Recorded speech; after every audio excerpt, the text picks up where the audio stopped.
So it has been a couple of weeks since I did my first video on Brighter Shores. This is the game that's affectionately being referred to as Runescape 4. It is not Runescape 4, but it is from the creative mind of Andrew Gower, who was co-creator of Runescape. What today's video is going to be, it's going to be like a little rehash of the first video I did. I felt it was important to update it with some direct quotes from Andrew and to try to flush it out, because I know a lot of people immediately said they're not interested in the game for some reasons, and those reasons I hope I can dispel.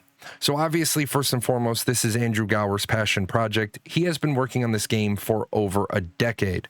Now, the important part here is that a passion project is a project not designed to make money. And there's very few people who could pull this off, and Andrew Gower is one of them because he doesn't need any more money. Andrew has already said he has no plans to sell Brighter Shores, no matter how big it gets, because all that would do was give him more money, and he has enough.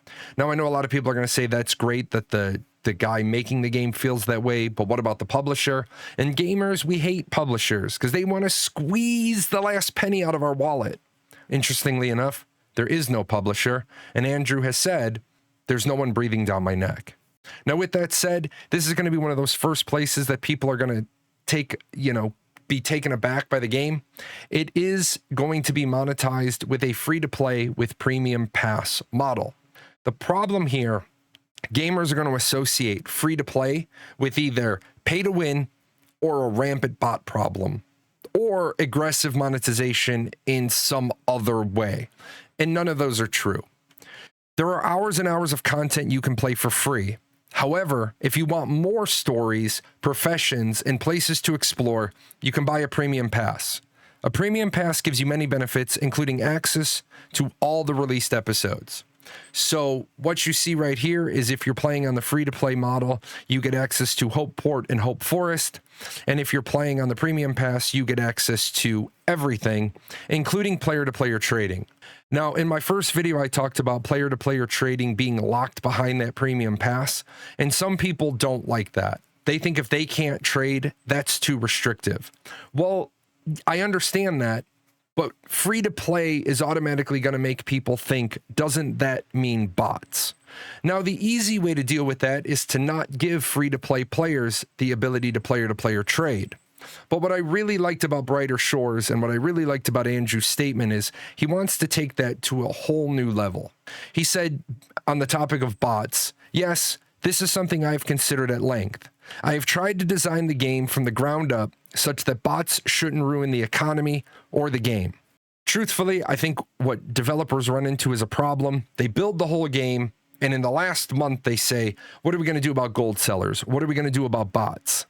I think if you've designed the game from the ground up where bots won't be a problem, it also means alts might not be necessary. And I think that's a really good thing. Included with that, putting it behind, trading behind the premium paywall means that the studio is going to make enough money to continue making content. It's going to make enough money to continue providing servers for all of those people who want to play for free. Normally, we talk about whales and how whales have to support the server. There's no whaling here. There's just not going to be any.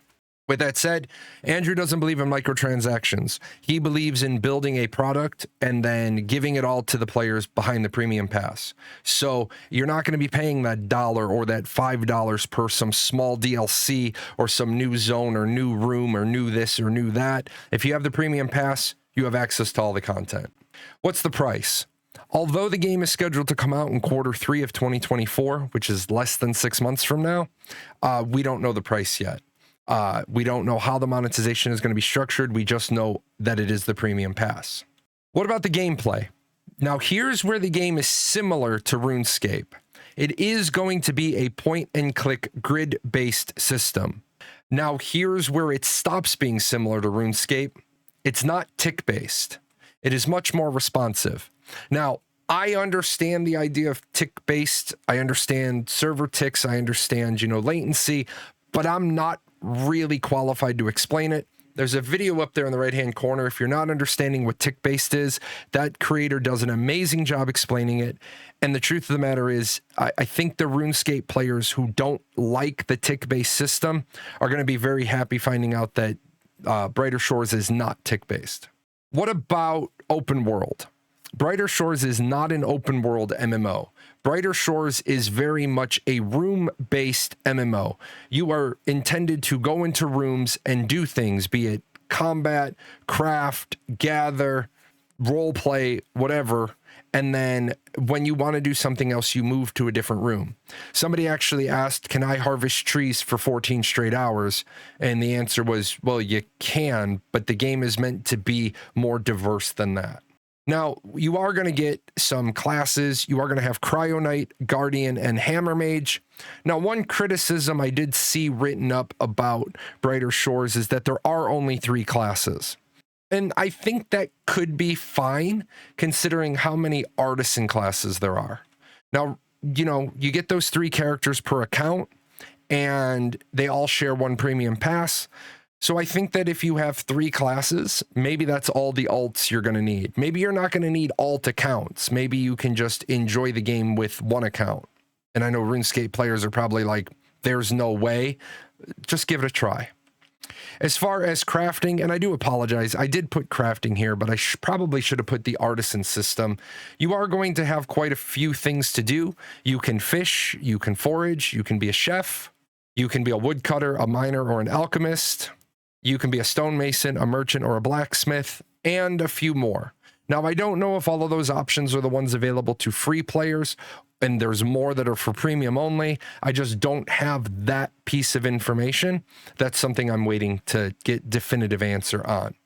Is there going to be beta testing? And the answer is yes. There is going to be beta testing between now and Q3, and it's almost the start of Q2, so this is all going to happen fast. So if you want to possibly get involved in the beta testing, follow Andrew on Twitter. As soon as I get anything about it, I will post a community post on my YouTube, and I'll share that information around. So like, subscribe, follow, watch a video, make a comment, all that good stuff. If you want more information, what I would suggest is you go wishlist the game on Steam. Even if you don't really have your heart set on playing, even if it's just going to be, I might go check it out, wishlist the game. One of the best things we as gamers can do is if we like the game, if we like the publisher, if we like the ideas, get those games wishlisted more up on Steam so that more people get to see them. It gets out in front of more people. Maybe you have no plans of playing it long term, but you're going to check it out. Well, if you're going to check it out, wishlist it and help the studio, you know, get in front of more people. With that said, sorry that some of this information was a rehash. I wanted to frame it, structure it a little bit different for reasons. If you have any questions about Brighter Shores, let me know. Put them in the comments below, and I will try to get an answer for you. I will see you next time.